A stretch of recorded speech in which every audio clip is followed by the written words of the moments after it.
نان پارا، اور آخر میں کیا کہا؟ میرا دین پارا نا نہیں۔ اس نان پارا ریاست کے پہلے ٹکڑے کیے اور پارا نا یعنی روٹی کے ٹکڑا کہہ کر کیا خوبصورت اشارہ کیا کہ میرا دین روٹی کا ٹکڑا نہیں ہے کہ تھوڑے پیسوں کے لیے میں پیسوں والوں کی مدح کروں۔ اے میرے پیارے اسلامی بھائیوں، یہ اعلیٰ حضرت نے بہت شاندار ہمیں میسج دیا ہے کہ میں گدا ہوں اپنے کریم کا۔ آج پیسے زیادہ آتے ہیں نا، ڈیل بہت اچھی ہے، تھوڑا سا جھوٹ بولنا پڑے گا، ہاں تھوڑی سی ڈنڈی ہے، رشوت دینی پڑے گی، سود تھوڑا سا انوالو کرنا پڑے گا، لیکن ڈیل بہت اچھی ہے، کاروبار بڑا اوپر چلا جائے گا جب بھی جی چاہے نا ایسی ڈیل کرنے کو۔ میرے رضا کا یہ شعر پڑھ لینا، میں گدھا ہوں اپنے کریم، غلام ہوں اپنے آقا کا، میرا دین پارا نا نہیں ہے، میں آج تھوڑے پیسوں کے لیے دین بیچ دوں، کیا منہ دکھاؤں گا نبی پاک کو قیامت کے دن؟ جب نہیں، ابھی میں نے بیان کے شروع میں بتایا نا کہ قیامت کے دن صرف رسول پاک ہیں جن کی شفاعت لینی ہے، وہ ناراض ہو گئے نا، خدا کی قسم کوئی نہیں بچا سکے گا۔ میرے رضا ہی سمجھاتے ہیں کہ سنتے ہیں کہ محشر میں صرف ان کی رسائی ہے، there is nobody else۔ سنتے ہیں کہ محشر میں صرف ان کی رسائی ہے، گر ان کی رسائی ہے لو جب تو بنائی۔ کوئی ناراض ہو گئے تو کدھر جاؤں گا؟ تھوڑے پیسوں کے لیے، دوستوں کو خوش کرنے کے لیے رسول اللہ کو ناراض کرو گے؟ میرے رضا نے اس نان پارا کے ریاست کی تعریف کر کے پیسے نہیں کمائے، انہوں نے رسول اللہ کی شان بیان کی، آقا کا در نہ چھوڑا۔ اور سنو پھر کیسے انعام ملے۔ اعلیٰ حضرت کی کس کس کلام کی بات کروں اور کس کس عشق رسول کی طریقے کی بات کروں۔ اعلیٰ حضرت ایک جگہ لکھتے ہیں، ہم اور آپ بھی مدینے جاتے ہیں، مگر اعلیٰ حضرت کہتے ہیں رضا تو مدینے تو گیا تھا، مدینے کے کتوں کو دیکھا ہوگا، ان کو پیش کرنے کے لیے تھوڑا سا دل کا ٹکڑا بھی تو کاٹ کے دے دیتا نا۔ دل کا ٹکڑا، ہاں دل کا ٹکڑا کٹتا تو کیا ہوتا؟ جان چلی جاتی نا۔ اے رضا تجھے مدینے کے کتوں سے اپنی جان اتنی پیاری ہے؟ کہتے پار آئے دل بھی نہ نکلا، دل سے تحفے میں رضا ان سگانے کو سے اتنی جان پیاری۔ واہ اے رضا تجھے اپنی جان اتنی پیاری ہے، اسی قدر آپ کا عشق رسول تھا۔ اللہ اکبر، خدا سگانے مطیبہ سے یہ مجھ کو سنوا دے کہ ہم اپنے کتوں میں تجھ کو شمار کرتے ہیں۔ کیا لیول ہوتا ہے۔ بہرحال اعلیٰ حضرت اب مدینے جاتے ہیں، سوچو سب کو رلا کر، سب کو مدینے کا راستہ دکھانے والا جب خود مدینے پہنچا ہو، مدینے کے بارے میں اعلیٰ حضرت کے اشعار تو پڑھیں، بلکہ جب مدینے جایا کرو تو ان کے کلام ساتھ لے جایا کرو۔ آپ تو مدینے جب مکے سے مدینے جاتے ہیں نا تو اعلیٰ حضرت کے وہ شعر یاد آتے ہیں، جب روڈ نظر آتا ہے نا مدینے کا تو کہتے ہیں وارو قدم قدم پہ کہ ہر دم ہے جانے نو، یہ راہ جاں فضا میرے مولا کے در کی ہے۔ کہتے ہیں میں تو اس راستے پہ ہی واری ہو جاؤں، اپنی جان قربان کر دوں، کیونکہ یہ راستہ میرے آقا کے در کو جاتا ہے۔ کہتے ہیں اللہ اکبر، اپنے قدم اور وہ خاک پاک، حسرت ملائکہ کو جہاں وضع سر کی۔ جھنجھوڑتے ہیں اعلیٰ حضرت، تم کدھر جا رہے ہو؟ مدینے ہنستے ہنستے کھیلتے کھیلتے لوگ سمجھتے ہیں آرڈنری ٹریول ہے، نہیں، فرشتے ترس رہے ہیں ادھر جانے کو۔ ہاں ہاں رہے مدینہ ہے غافل ذرا تو جا، وہ پاؤں رکھنے والے یہ جا چشم سر کی ہے۔ جب مدینے پہنچتے تو اعلیٰ حضرت کہتے ہیں معراج کا سما ہے۔ کہاں پہنچے زائروں، پتہ ہے کدھر آئے ہو؟ کرسی سے اونچی کرسی اسی پاک در کی ہے۔ آئے ہائے، اور پھر جب آقا کے دربار میں جائیں تو بتاتے ہیں کہ منہ کیسے دکھاؤ گے؟ اف بے حیائیاں کہ یہ منہ اور تیرے حضور، ہاں تو کریم ہے، تیری خو در گزر کی ہے۔ آقا جائیں کہاں، پکارے کسے، کس کا منہ تکیں، کیا پرسش اور جا بھی سگے بے ہنر کے۔ میرے رضا کا عشق تو دیکھو، دنیا میں کسی سے مانگنا ہونا تو سیلف کانفیڈنس ختم ہو جاتا ہے، بندہ ذلت محسوس کرتا ہے، بھیک مانگنے والا کب خوش ہوتا ہے؟ مگر میرے رضا سے پوچھو، کہتے ہیں آقا کے در کی بھیک کا بھی مزہ الگ ہے۔ کہتے ہیں لب واہ ہیں، آنکھیں بند ہیں، پھیلی ہیں جھولی، کتنے مزے کی بھیک تیرے پاک در کی۔ آئے ہائے، مدینے جانا ہو تو میرے رضا کے طریقے سے جاؤ، ان سے سیکھ کر جاؤ۔ وہ بتاتے ہیں آقا سے مانگنا کیسے ہے، فرماتے ہیں مانگیں گے مانگے جائیں گے، منہ مانگی پائیں گے۔ ارے ادھر نہیں مانگوں گا تو کدھر مانگوں گا؟ سرکار میں نہ لا ہے نہ حاجت اگر کی ہے۔ یہ پاک تو کسی کو منع نہیں فرماتے نا۔ واہ کیا جود و کرم ہے شہ بطحا تیرا، نہیں لفظ نہیں سنتا ہی نہیں، مانگنے والا تیرا. حضور آپ سے تو جس نے جو مانگا آپ نے عطا کیا. ابو ہریرہ نے یادداشت مانگی آپ نے وہ عطا کی. حضرت ابو قتادہ نے اپنی آنکھ واپس لگانے کا کہا آپ نے وہ عطا فرمایا. صحابہ آ کے بارش مانگتے آپ وہ عطا کرتے. حضور آ کر کہتے بارش رکوا دے آپ وہ عطا فرماتے. حضور جس نے جو مانگا آپ نے دیا. غلام بھی آیا ہے خیرات لینے آیا ہے. حضور میری بھی جھولی بھر دیجئے. سبحان اللہ. ایسا عاشق رسول جو آج بھی ہمیں رلا رہا ہے, جو آج بھی ہمیں تڑپا رہا ہے. جب خود مدینے پہنچے ہوں گے تو کیا عالم ہوا. اب اعلیٰ حضرت جب مدینے پہنچے نا تو آپ نے تمنا کی کہ اب نبی پاک کا جاگتی آنکھوں سے دیدار کرنا ہے, رسول اللہ کا جلوہ دیکھنا ہے. سیدی اعلیٰ حضرت سنہری جالیوں کے سامنے پہنچ گئے, ساری رات درود پاک پڑھتے رہے. ایک بات یاد رکھیے گا, عاشق رسول کو آزمایا جاتا ہے, چیک بھی کیا جاتا ہے. ساری رات درود پاک پڑھتے رہے, زیارت نہیں ہوئی. اعلیٰ حضرت تو اعلیٰ حضرت ہیں. اب انہوں نے قلم اٹھایا, عاجزی کے ساتھ انکساری کے ساتھ تڑپ کر ایک قصیدہ لکھا. آپ کہتے ہیں کیا لکھتے ہیں؟ اس ہوئے لال ہزار پھرتے تیرے دن ہے بہار پھرتے, ہر چراغ مزار پر قدسی کیسے پروانہ وار پھرتے ہیں. اب اس کا بھی اندر ایک نکتہ ہے, یہ کون دیکھ سکتا ہے؟ ہم بھی تو گئے مدینے, ہمیں تو کوئی نظر نہیں آیا, مگر کوئی دیکھ رہا ہے نا کہ دیکھو نبی پاک کے دربار کے ہر چراغ پر کتنے فرشتے گھوم رہے ہیں. کہتے ہیں ہر چراغ مزار پر قدسی, دیکھو کیسے پروانہ وار پھرتے ہیں. اس گلی کا گدا ہوں میں جس میں مانگتے تاجدار پھرتے. یہ منظر تو آج بھی دیکھتے ہو نا, مدینے جائیں تو کبھی ایک صدر آ رہا ہوتا ہے, ایک وزیر اعظم جا رہا ہوتا ہے, ایک صدر آ رہا ہوتا ہے, سب کیا کر رہے ہوتے ہیں؟ ہاتھ باندھے ہیں, فقیر بن کر آتے ہیں. اس گلی کا گدا ہوں میں جس میں مانگتے تاجدار پھرتے. لکھتے گئے. آخر میں کیا انکساری کی, کوئی کیوں پوچھے تیری بات رضا. اے رضا تیری بات کس نے پوچھنی ہے؟ انکساری کر رہے ہیں. تجھ سے کتے ہزار پھرتے, تیرے جیسے تو بہت ہے نبی پاک کی بارگاہ میں آنے والے. اے رضا تیری کیا ویلیو, تجھے دیدار کرنا ہے, تیری اوقات نہیں. اللہ اکبر. ویسی انکساری کی نا, سبحان اللہ. تو اللہ کے حبیب علیہ السلام نے سیدی اعلیٰ حضرت کو جاگتی آنکھوں سے اپنا دیدار عطا فرمایا. یہ ہے اعلیٰ حضرت. یقین کریں میں نے ان کی حیات کا شاید 0.001% بھی بیان نہیں کر پایا, ورنہ وہ ایسی ہستی ہیں کہ مہینوں بیان کرتے جائیں. اور پھر آپ کے میں نے کہا نا بہت سارے اسپیکٹ آف لائف ہیں.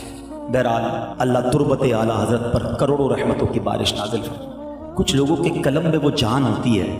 اعلیٰ حضرت کی یوں تو کئی کلام دنیا بھر میں نے ٹریول کیا, ماشاءاللہ محمود بھائی بھی جاتے ہیں, ہر زبان والے لوگ پڑھ رہے ہوتے ہیں, مگر جو مقبولیت مصطفیٰ جان رحمت پہ لاکھوں سلام.